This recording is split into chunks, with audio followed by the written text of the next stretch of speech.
Amazing. Thank you so much, everyone, for joining, and welcome to this evening's event. Before we start off, just a massive thank you to the United Freedom Collective for that beautiful music, which is our very own Fong's band. So thank you so much. That song, if you're interested, is called Plant Spirits, or Plant Spirits Are Coming to Get You. I've heard sometimes you refer to it as. I don't know if that's right. Yeah, come in and get you. Yes, that's right. They are coming to get you, which leads us on nicely to what we are here this evening to talk about. So, this evening we're going to talk about master plant dietas. And this is really the cornerstone of many different healing traditions throughout the Amazon rainforest. And certainly for the Shipibo, who are the community that myself and Wafong and the Onaya team have been working with for the last 10 years. So, my name is Dr. Simon Raffel. I am a psychiatrist, and I also have a PhD in ayahuasca and mental health. And I'm a student of curanderismo, which means that I've been training with the indigenous curanderos, the Shipibo curanderos in the Amazon rainforest for the last 7 years. And together with Waifong and Nige Netsband, I run an organization called Onaya Science.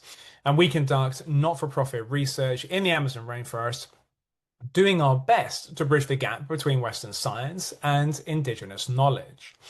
I started training in Shipibo curanderismo because I wanted to better understand those healing practices so I could bring that into the research and help to bridge that gap as effectively as possible. Together with Ros Stone, who's also here on the call, we run an organization called Onaya Health. And this is a organization that runs training courses, and so preparation and integration training for anybody who wants to assist people in their process with psychedelics.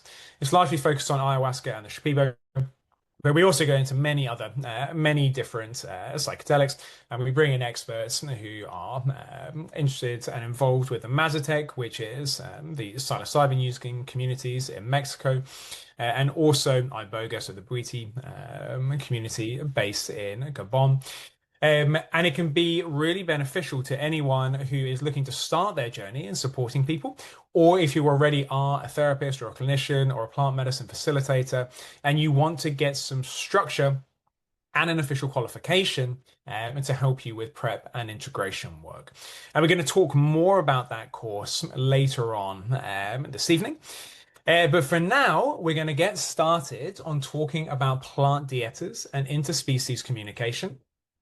Waifeng and I are going to go for about 50 minutes or so, and then we're going to make sure we have plenty of time for questions and also for discussion.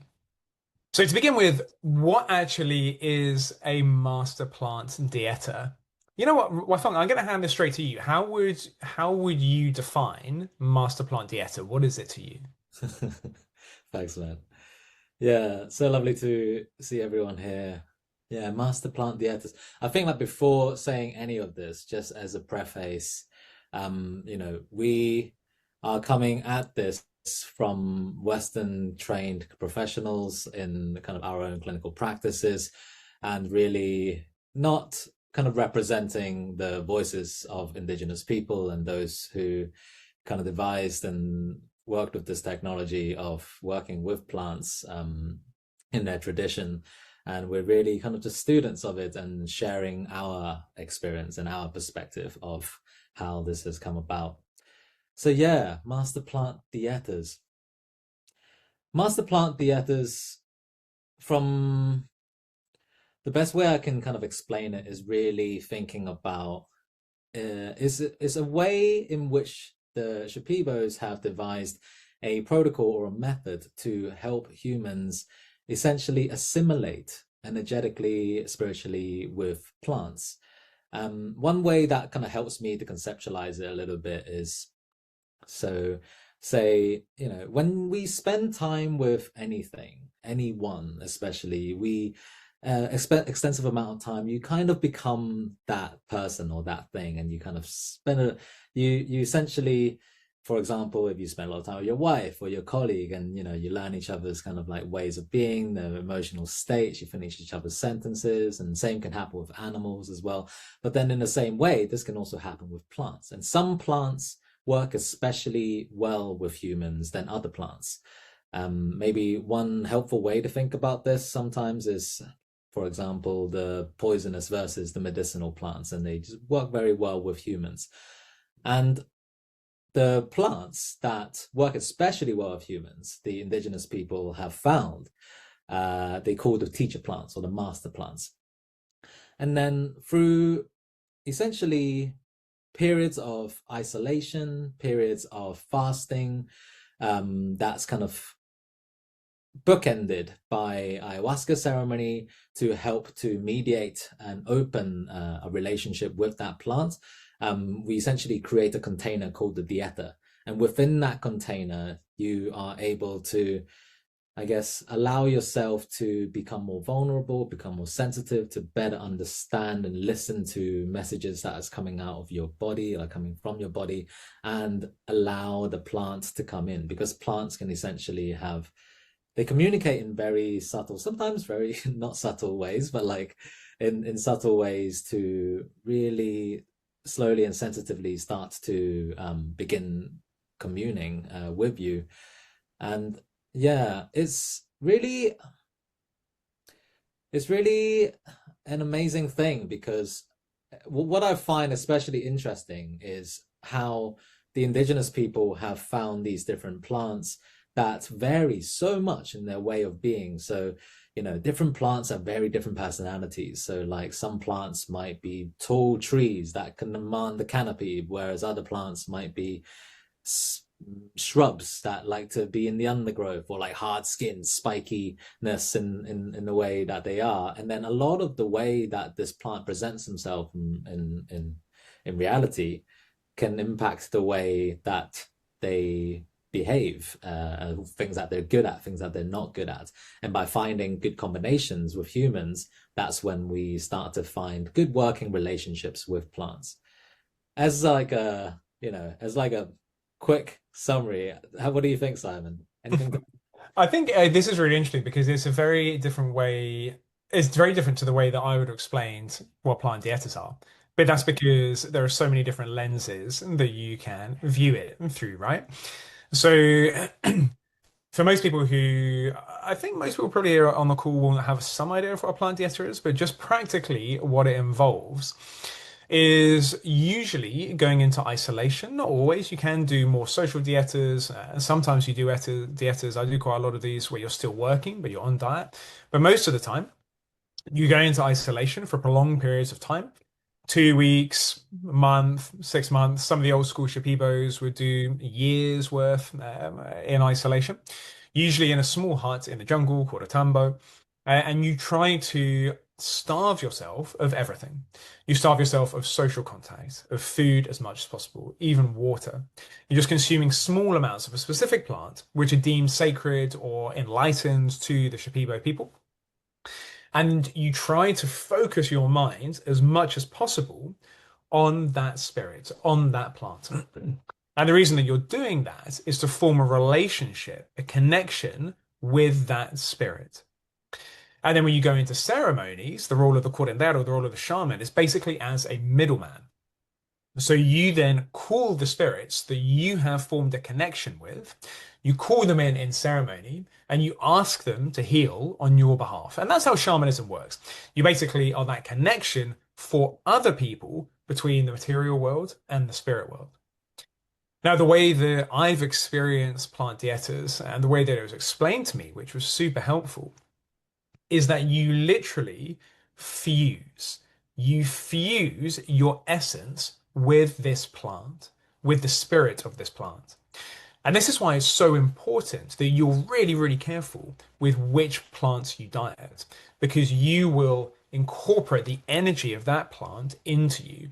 The way it was described to me is that your energetic body opens up, and then the energy of that plant, the spirit, fuses with you, and you become almost like a mutant. So you're no longer yourself. You are now part plant, part human.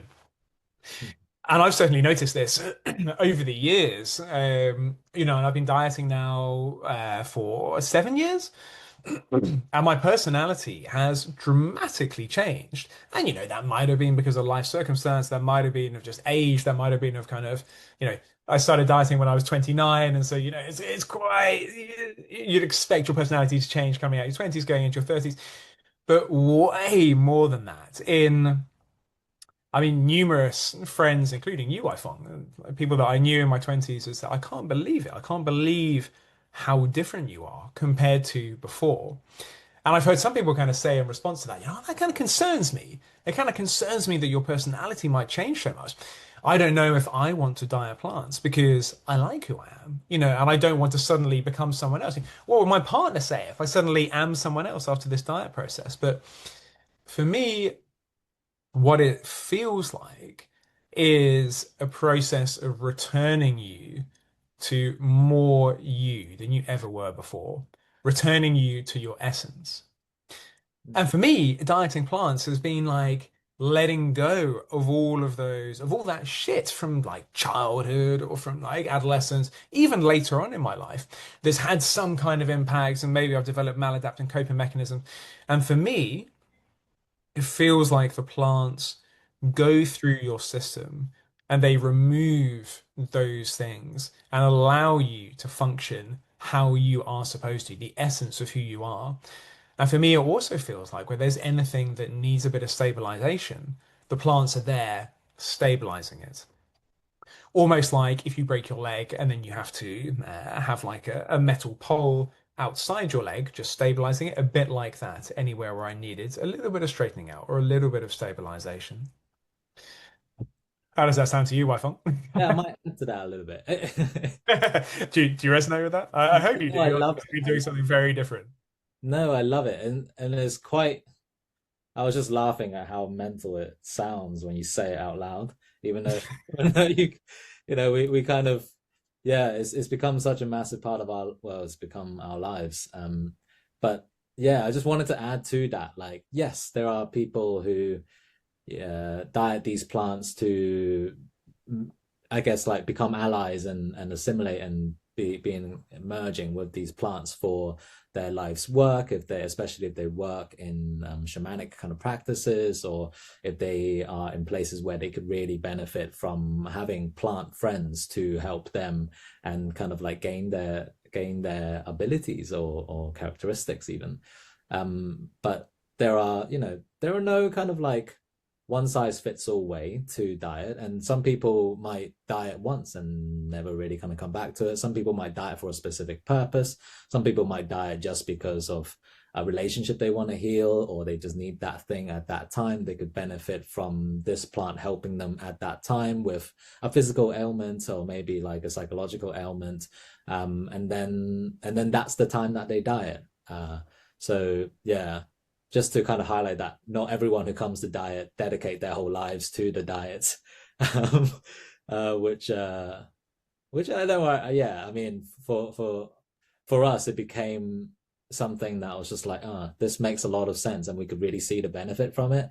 To essentially, I always feel it as like housing these spirits, like of these plants in my body, and becoming one with them because I'm seeing that this companionship and this friendship is really seeing some tangible and really helpful things in my life. So I keep doing it. Mhm. But then at the same time, I also ask myself, like, you know, like, is there really that need to have that sort of exchange to to want that benefit from the plant in order to diet the plant? What if there wasn't, you know? What if there Yeah. Is it like an altruistic thing even? Like I always think of it like from the angle of parenthood or something, where you kind of just like really, really love this child, even though it's not really doing anything for you at that time. Maybe it's kind of like crying or just kind of causing a mess, throwing up everywhere. But you just kind of unconditionally love this being and love this spirit. And at the start of the diet journey, it really kind of felt like that. It's almost like when assimilating at the outset with a plant, and you just get given this like tiny baby of a plant, this kind of like tiny sapling of a seed that's just kind of like growing, and you're just you're just kind of nurturing, you're providing the space for it to grow, and you're loving it, and you're giving it kind of like feed, and then you'll slowly then start to realize, oh wow, there's a tree or something like living inside me. And people speak often about kind of like a time frame, right, after the first dieta, like that initial 2 year kind of period typically for a plant to start maturing. And how I we were just talking about the other day how crazy those initial 2 years can be, and just like crazy upheavals, or just things like having to recalibrate, and just whole in just life shifts that just feel completely mental, and it can be so overwhelming. But then it's almost like it's kind of happening in a way that you don't expect it to allow you to become yourself as much as, to become more yourself than ever, right? Like you said, and almost like removing those blockages, and then removing those things that have gotten in the way, to allow you to flow more naturally. And therefore, if you're better, then whatever you house in your body, including these plants, will have a better, more kind of fertile ground to grow. Mm. Um, yeah, Mm. you know what I mean? No, I have no idea what you're talking about. Yeah, in fact, I think you sound completely insane. No, so let me ask you this, Fong. So obviously, we both facilitate in ayahuasca ceremonies, but we also work in mental health. We're mental health professionals. You're a psychologist, I'm a psychiatrist. How do your diets help you in your everyday life? Because it's quite interesting the path that we walk, and I imagine the path that most people listening to this call, if they're dieting or considering dieting, will also walk, is probably partly in ceremony, but unless you are living in the Amazon rainforest or you're not working at a retreat center, you're probably going to spend most of your time doing something else. It might be in the healing profession, it might be something else. How do your diets serve you and function with you in a symbiotic way in your life? And how do you think that's different to if a Shipibo maestro was working with their dietas? Hmm. Yeah. I think this question would be very different depending on everyone you ask, I feel.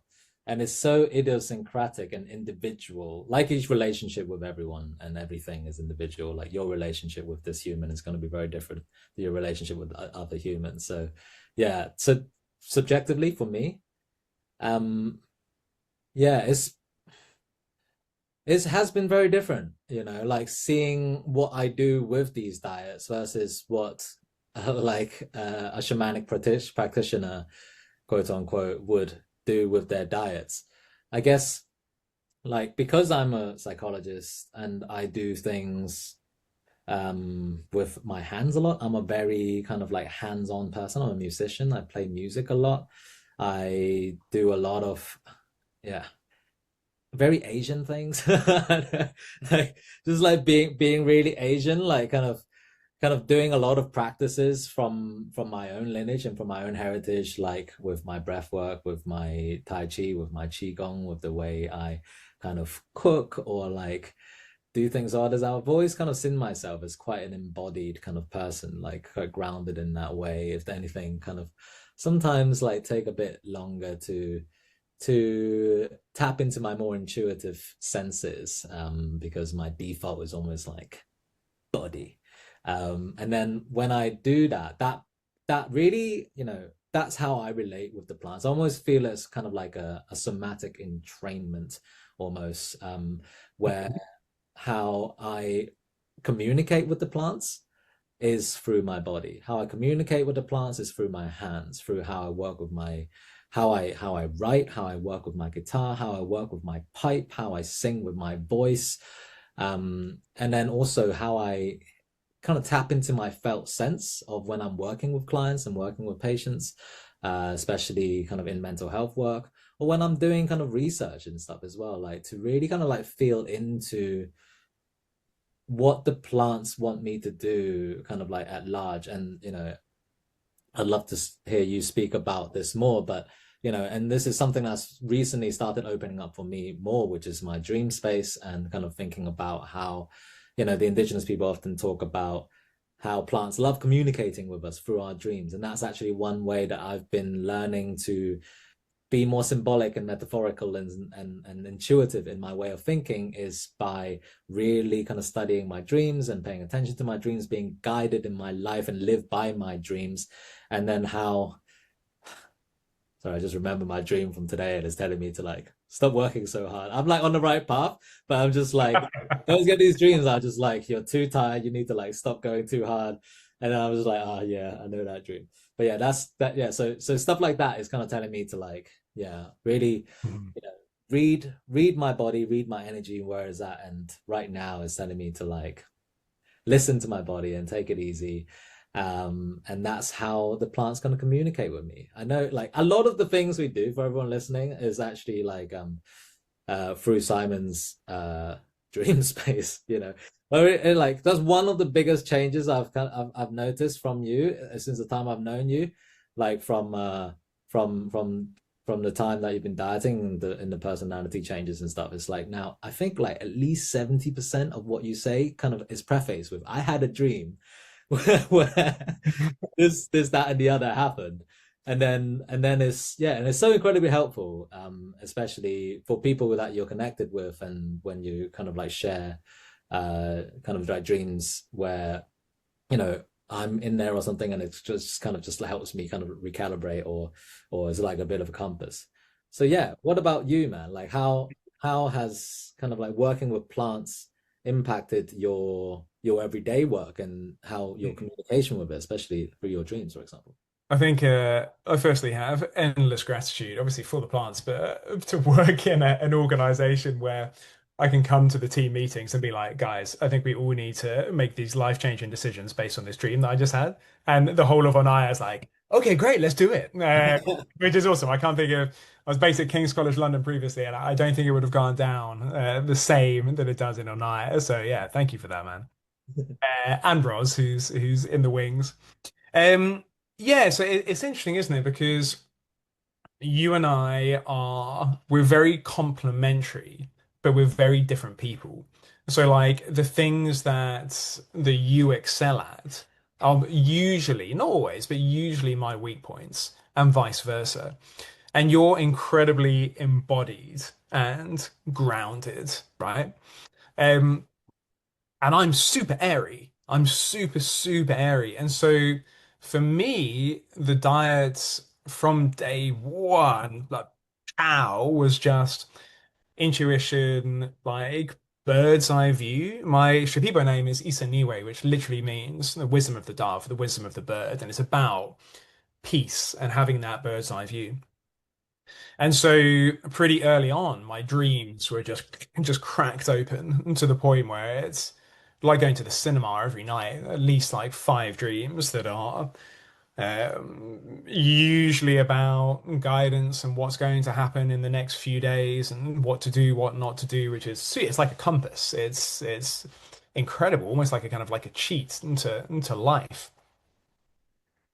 But then the flip side of that is the energetic boundaries. And this is like one thing that I really had to learn was how to bring myself back down again. Similar to you, I found with how do you open up your intuition? It was how do I make sure that I still have my feet on the ground? And the more that I've dieted, the more that I've had to learn how to do that and really engage in practices and to maintain my energetic boundaries and to keep myself grounded and stable. Because it was getting to the point where, we live in London. I would go on the London Underground and I'd have freaking dreams about like everyone I'm in the carriage with, like all of their shit, like everything coming through. I was like, this is completely unmanageable. Yeah. And I started apprenticing under a Tibetan Buddhist practitioner called Isagu Chadi, who is a one of the lecturers and the tutors in the psychedelic mentorship training course, which we'll talk about more later. And she took one look at me and was like, your energetic boundaries are wide open. Like you need to bring it in, you need to hone it in." And that was really a process that I had to go through, really just for survival, to function with with these plants. it also means that I'm incredibly sensitive to everything. We've had these conversations so much, right, Fong, where like, you can go to a music festival and you're like totally fine. And then like I walk past someone on the street and I'm like fucked for like a couple of weeks. And I was like, this is not fair. Like this is, it's something that needs to be worked on. But one thing that I find with the Yeah, plant, catching up to me now. Like, yeah, huh? it's I not. know. Now you're getting fucked with everything due to your sensitivities. But one thing that I find is, like you said earlier, the plants they seem to work through us based on our skill sets, right? They seem to play us like an instrument based on who we are. And so for me, it's this kind of almost like imagination, big kind of overview plans for how things work, and it comes through in my dreams.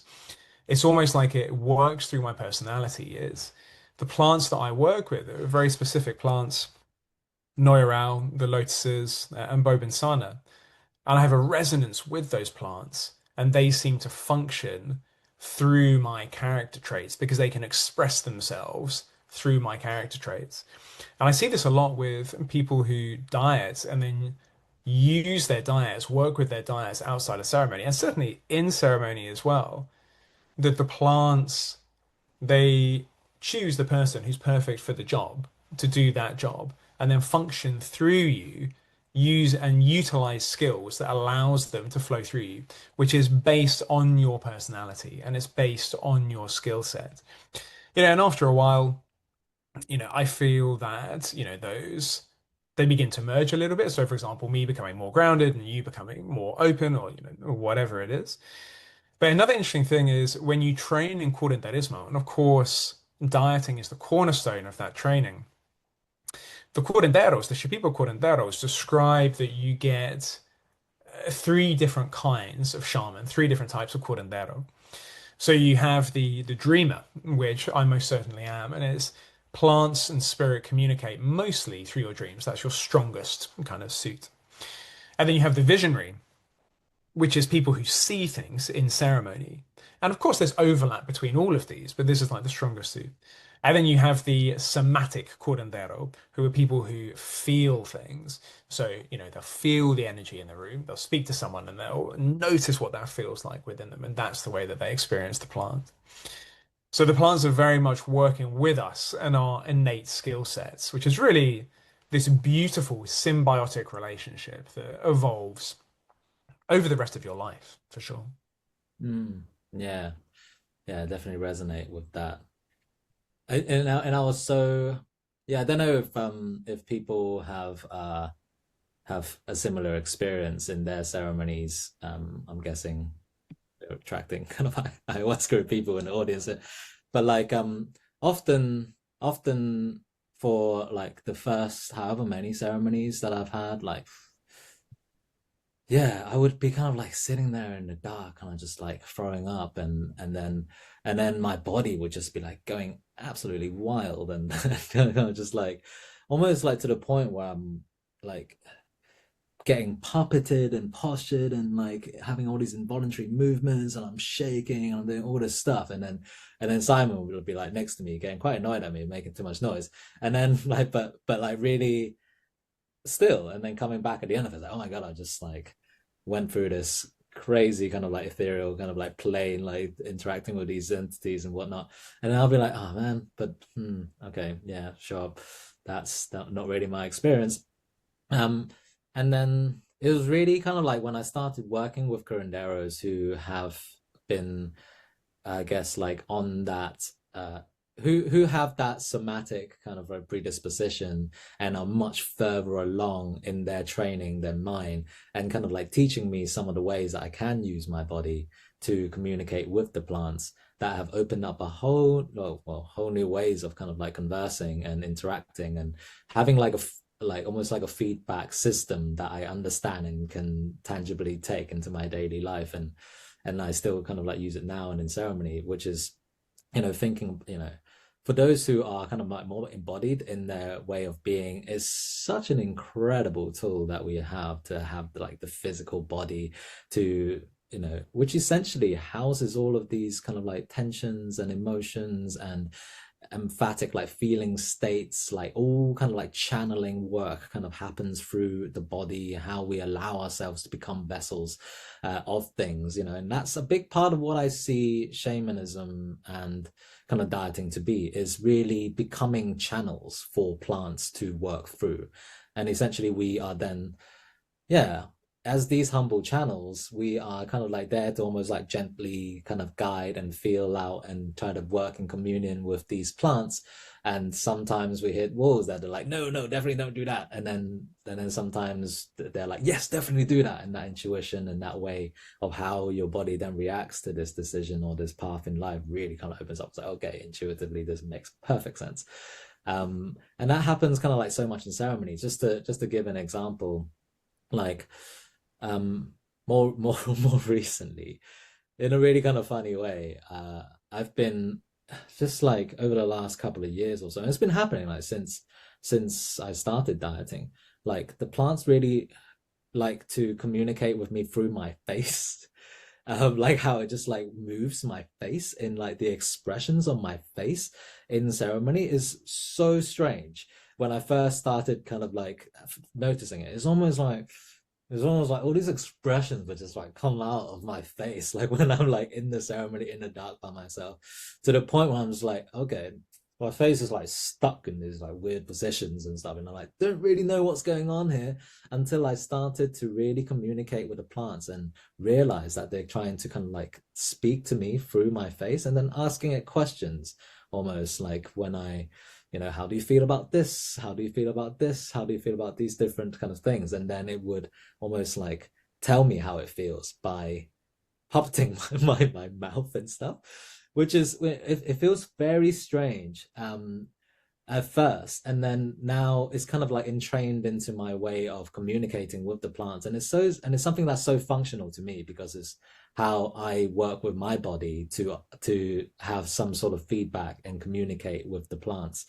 And then funnily enough, I spoke to my dad like recently, and he didn't really, I wasn't telling him about any of this like stuff, and then he just came up to me and he was like, and then I was like, what are you doing? And then he told me how like throughout his life he just does all this like face yoga, and then like every morning he was like do all this stuff with his face, and then and then I was like, oh my god, I know exactly what you're talking about now. And that just like made like a full circle connection with me. It's like, oh, that makes perfect sense why my face is so active. So I guess what I'm saying is it's all very individual. It's all very kind of like we all have such individualized nervous systems that will be what you train it to be and what gets passed down to you intergenerationally through your family and things. And then how that then works for you is for you to find out, and your individual relationships with the things that you choose to kind of like communicate with. And then the personality of the plant in and of itself will also make a very big difference to how you kind of relate. Because some people, just like you'll be friends with some people but harder with others. I feel like it's a very similar thing with plants. So for example, Simon was speaking about Noyaral, and Noyaral is really this quite kind of like godly, ethereal impersonality sort of tree. And this, like, for those who don't know, Noyaral is absolutely incredible. So it's this tree in the jungle that was thought to have disappeared for many, many years and became a myth amongst the Shipibo people. But then in the last kind of couple of decades, it started kind of coming back as there was this pipe made from the wood of this tree that was passed on from one family to the next. And then through dieting this pipe, Don Enrique was able to find this tree again in his kind of backyard in the jungle. And essentially, it is this tree that has these leaves that glow in the dark when it falls onto the ground. And it has so when you get to this tree in the night, it's just like this avatar kind of glowing in the dark kind of miracle. And something about the solar sensitivity of this plant, I assume, where it takes on so much light in an almost kind of like reverse photosynthesis sort of way. When it's dying and decaying, it gives off all of this light that gives it a very kind of light and love and accepting and welcoming kind of personality state of Noya. Um, and when I first tried to kind of like tap into Noya or try to kind of like make friends with Noya, it was such a light and such a fine and specific frequency that it was almost quite hard for me to perceive. So for the first couple of years of my dieting life, and I've been dieting for like maybe 5 years now or something. I was like, I don't really feel anything. I don't really kind of know what's going on until I started kind of like dieting plants that were a little bit closer to my frequency. And I take Marusa as an example.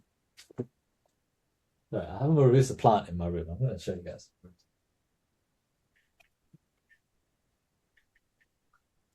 So this is Marusa.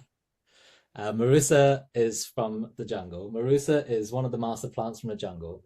And Marusa has a very different kind of like personality profile than Noyoral. And it can be very like feisty, very fiery. If anything, it can get a bit jealous sometimes. Is a master plant, so a maestra of the jungle for especially kind of like more embodied kind of practices, more physical, kind of working practically, doing things with your body. And there was just something about the way that Marusa was just so much kind of closer to how I am predispositionally that I was much more able to kind of communicate with this particular plant. And then started tapping into the diet space more. Then now I'm better able to understand the teachings of Noya Rao, for example. Yeah, it's interesting when I think of how bodies can, I guess, like occupy different plants with very different personalities in one vessel. It almost feels a bit like a polyamorous relationship that I'm having with these plants, and I've got to keep communicating with them. And it's almost like doing IFS with these plants, where I'm kind of like seeing them as all as kind of individual parts, and then learning to kind of assimilate and find harmony, so they kind of like merge and work together as a family, kind of thing. Yeah, I don't know if you've had kind of similar experiences, or with the having multiple diets, Simon. Mm. Yeah, yes and no. I think one big thing for me was my perception of what the diets were.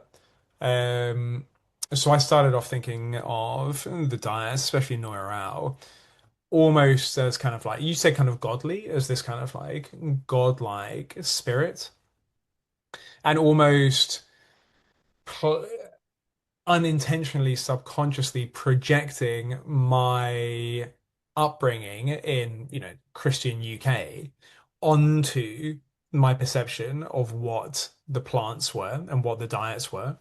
And then when I came to diet more plants, such as lotus and bobensana, I felt like I was being unfaithful to Noya Rao because you should have this one plant that you work with, this one spirit that you work with, which isn't correct. And that was just something that I had to work through.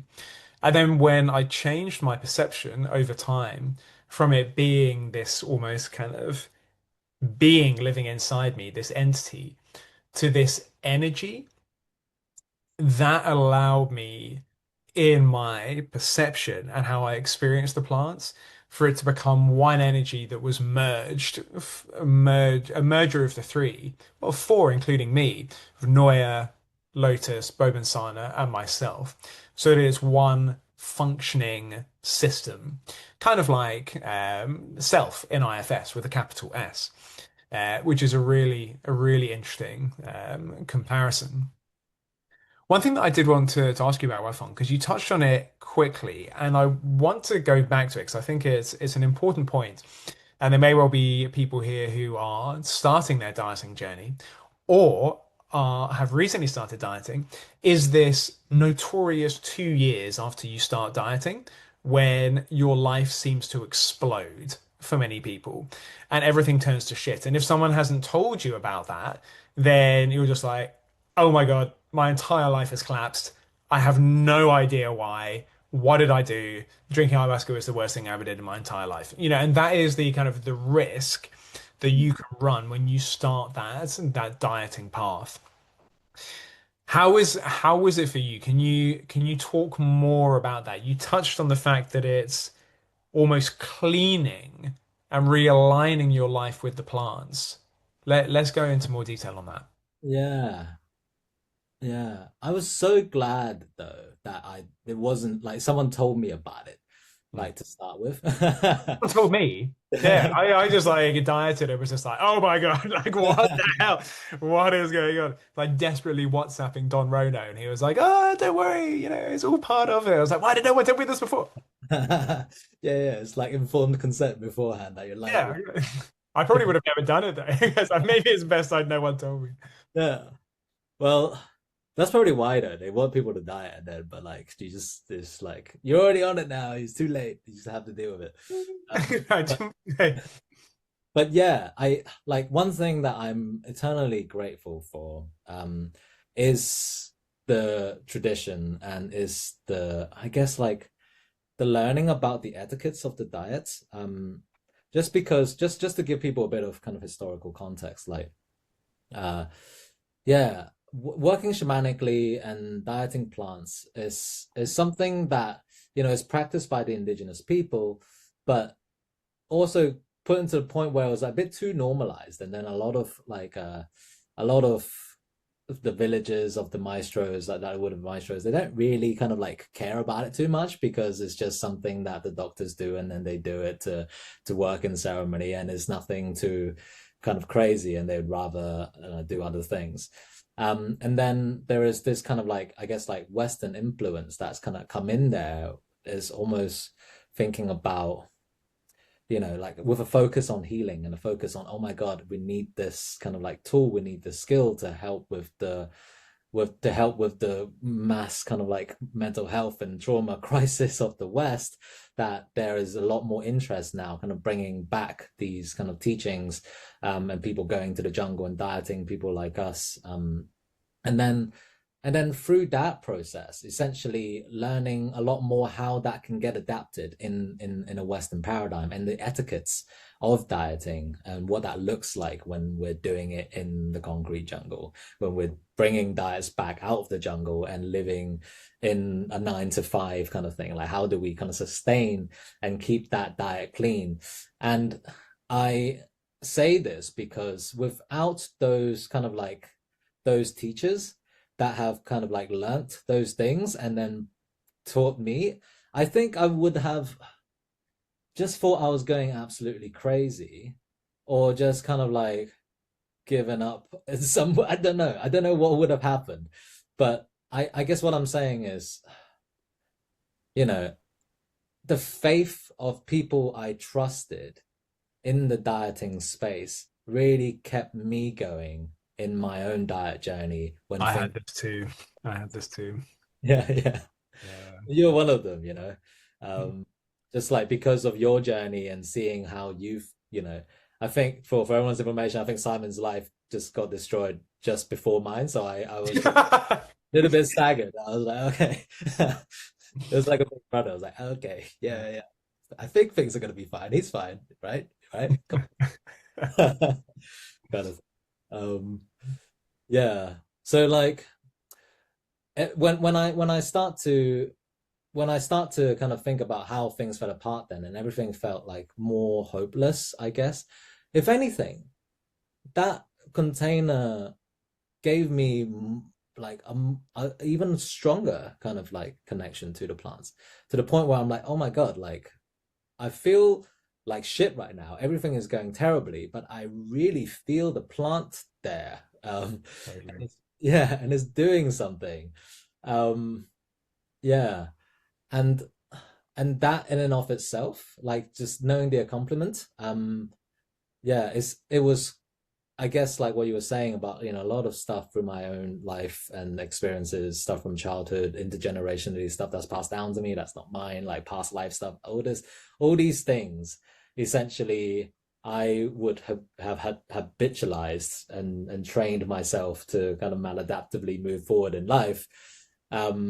Suddenly there is something bigger than myself in myself telling me that okay, I'm here and I'm part of you now, and this is not a good thing to do. You need to stop doing that, and we need to change course. And sometimes changing course means, you know, cutting ties with people or stop doing things that have you've spent your whole life doing and or like you complete kind of like your whole routine or things that you love doing, um or certain things you eat. I'm Chinese. I love eating pork.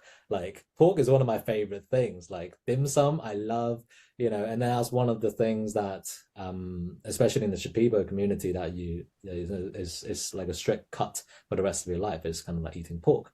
And then it was over, yeah, interestingly, at around that 2 year mark when I kind of, yeah, after I started dieting and it started to transition, and it almost felt like the root of the plant started taking a little bit more, and the sapling had become a bit more of a stronger kind of like branch or a tree, that it wasn't kind of swaying in the wind a bit too much, that things like started to really started to get better, and I kind of felt my head out of the clearing. It's almost like it needed to go down before it needed to go up, kind of concurrently almost, as I was imagining the tree, like as the roots kind of like take harder, and then the leaves would kind of like go higher, and then you can then That's a good analogy. Yeah. Yeah. yeah, what yeah, I mean, like how would you kind of yeah, how would you kind of outline that to people who are new to the dieting space, for the, in anticipation of that? Because you said you didn't really know until afterwards, and I don't know how consistent that is. It seems to be pretty consistent. It's hard to research this stuff, but then In like, people from the global north, I found like for the people that I've come across who are in indigenous communities working with ayahuasca, things like that, there's almost it's like those societies are not always, but a lot of the time better suited. And then it's really an indication of how Western life, quite often, at least in my experience, there are many things that need to change. Many, many branches of the tree that need to be felled. But one thing that I really experienced was this feeling of isolation. And I joked about it before that, I was like frantically messaging the curanderos on WhatsApp, being like, is this okay? Like, is this okay? Like, I was in one of two minds with all these experiences that were happening to me, the experiences I had in the jungle and the things that were now happening in my life that were seemingly supernatural. I knew that either I was really onto something the vast majority of the Western world just weren't aware of, or as a psychiatrist who'd worked in psychosis for years, I was really losing it. I'm like really losing it. And I knew it was either one of the two. And I definitely had a few people close to me who I'd opened up to and disclosed what was happening to me, who thought it was delusional beliefs, and yeah, and psychosis and losing it. But then I had the curanderos on WhatsApp being like, no, this is great. This is like shamanic initiation. Like, keep going. You're doing great. But that was, a couple of WhatsApp messages every couple of months. And I was like, there has to be, there has to be a better way to support people than just sporadic WhatsApp through like broken Spanish like this. Like, there must be a better way of doing this. And fortunately, there were a couple of people that I could speak to, but not really. But then when it came to almost like the next round of dieters, so like Wai Fong and then, other people that we've had, Arthur, who's on the call as well, then it became this situation of, okay, I know what these guys are going to go through. Many of these people are healers, psychologists, psychiatrists, and many of them aren't as well. They're going to use their diets for whatever it is that they're going to do, as long as it's in alignment with the universe and in service of the plants. And quite often that seems to be, kind of healing modalities. They're likely going to have a zap into their life where anything that's not in alignment with the plants is going to need to be removed. And unfortunately, if you go to many psychologists, counselors, therapists, and you tell them, that you're having these experiences where you can see things that other people can't see, you're seeing things in your dreams, that you're now basing your entire life off and other people's lives off, they're going to strongly advise you against that, aren't they? And they're going to consider whether or not you are, yeah, whether or not you are sane, to put it bluntly. Now, this isn't to say that when you start dieting, you should do everything that's in your dreams and everything that's in your ceremonies. There are more than enough examples of people who have done that, and it is not the right thing to do. Like, it clearly isn't. You have to have that discernment. But this is one of the reasons that we started setting up the psychedelic mentorship training course, was because we wanted to bring together these two different worlds, the Western scientific world and the indigenous knowledge world.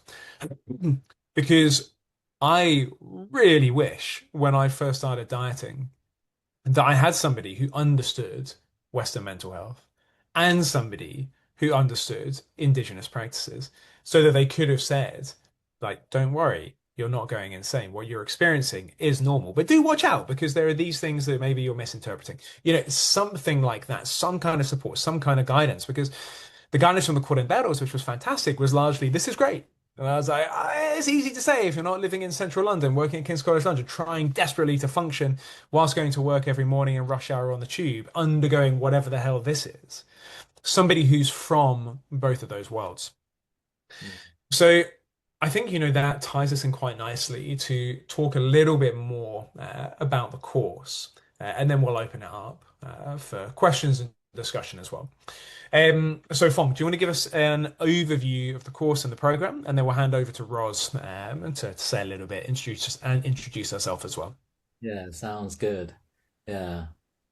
Just to add to that before kind of giving an overview of the course, well, related to the course, a big part of what this course is, the psychedelic mentorship training is, yeah, it's things that we have found helpful from our training on both sides, both the clinical side and the traditional side, that kind of bridge each other and intersect and map onto something that's functional here. Because that's one thing that I found really helpful is kind of being a psychologist and going insane and working with these plants is understanding of psychological frameworks and models, things like IFS, things like mindfulness, things like kind of compassion focused therapy, even like, just things that have been really, in trauma informed care and understanding what that looks like when, just general kind of like I guess the trajectory of recovery looks like from just my work in the hospital and working with patients, and then applying that to myself and being like, okay, I have these kind of frameworks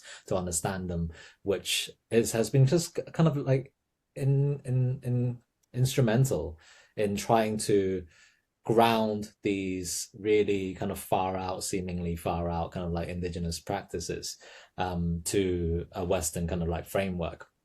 Um, and yeah, there's definitely a place for them, which is why we kind of created this training. So to give a little bit more outline for those who are interested. So essentially, we have devised a kind of 6-month accredited training called a psychedelic mentorship course, and it's really something that's kind of designed almost like the arc of a ceremony with a whole module on foundations, ethics, and just really kind of like core practices to get people started on the journey before moving into preparation, ceremonial navigation, integration, and then also thinking about intersections of different disciplines that we found really helpful to think about the psychedelic space. And some of these might be in dream analysis, Ayurvedic medicine, thinking about IFS, thinking about Buddhism, working with the deities of Tibetan Buddhism, for example, and how those sorts of philosophies can then lend itself to preparation and integration and supporting other people through that experience. And the whole thing is essentially that we understand everyone's busy people, so it's something that's meant to be allowed to go alongside a busy life. Takes around kind of like 3 hours a week or so, and is accredited. So especially for people in the States, for example, there are continuing educational units that can contribute to the maintenance of your professional license, and it's really designed for it's really designed for everyone from both sides who are interested in learning about psychedelic mentorship. And that's to say, clinicians who would like to learn more of the traditional side and learn more about ceremony, about dream work, about dietas, as well as for those of the traditional side who would like to learn more about clinical stuff, like how to do a risk assessment, how to do safeguarding, about psychological models that can be applied to their practice as well. So yeah, really, really something for everyone. And it's really something that we wish we would have had when we were going through the thing, going through our own practice. So yeah, I think yeah, that's the crux of it. We're us. Can I invite you in now to tell around the practicalities and next steps and things? Hi, thank you so much. It's always really amazing to listen to the kind of beginning stories of how this all came together, and it's also really lovely to see some familiar names and some people I've had conversations with already. And yeah, so the course starts on the 20th of January, and in the meantime, if anyone wants to chat about how it applies kind of or could apply personally to the pathways that you want to take, then you're extremely welcome to meet me for a discovery call and we can kind of talk through the particular bits that might resonate with what you want to do and just explore how it could fit into your life. So I'll send around a link to book those for after this, and yeah, just anytime you feel like talking more about it, we can do that. We also do have another couple of events where you can explore more aspects of the course. So Wai Feng will be doing another one of these kind of more specifically about the musical aspects of the ceremony experience on the 9th of December. So I'll send around a link for that as well. And we do have some assisted places and some scholarship options. So if that feels like something that you are drawn to, then also just message me after this and I will send you a form, and be really lovely to keep having conversations with any of you who want to come and work with Anaya. Awesome. Thank you so much for us. Brilliant. In which case, Bonk, have you got anything else you want to add, or are you happy to open up for questions? Let's open the floor, yeah. Yep. All right, let's open up for questions and discussion. I don't know if Simon resonates with this. Like throughout our kind of like journey of working with the plants, especially from like academic kind of places, is very rarely and is a very recent kind of phenomenon where we've started sharing more widely about the diet space and our experiences of that in kind of safe containers. And it feels really, yeah, it feels really good to be able to talk about this with you guys in a very respectful way. So I really appreciate it for Mm, creating it together. Thank you so much, Iraka. yeah, very well said, Wifong. In which case, thank you so much, everyone. It's been an absolute pleasure to connect with you as always. Feel free to drop us a message if you want to continue the conversation, and hopefully we will see you soon. All right. Good night.